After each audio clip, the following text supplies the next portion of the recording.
বছর পর্যন্ত গ্রোথ, বলক। এই সময়ে কি পড়ে বোঝা যায় না।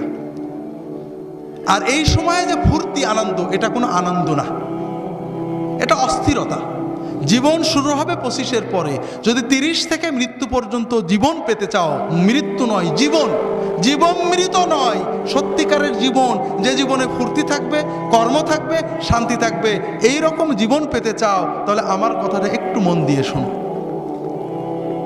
আল্লাহ তাআলা যে নিয়মে বানিয়েছেন, প্রকৃতির সাথে যুদ্ধ করে আমরা জিততে পারবো না, আল্লাহর প্রকৃতিকে মেনে নিতে হবে।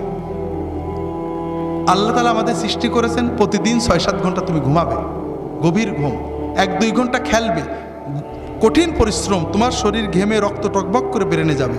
ফুটবল, হাডুডু, ব্যাডমিন্টন, ভলিবল, দৌড়, সাঁতার, এগুলো খেলতে হবে। এরপর 1-2 ঘন্টা আল্লাহর ইবাদত করতে হবে।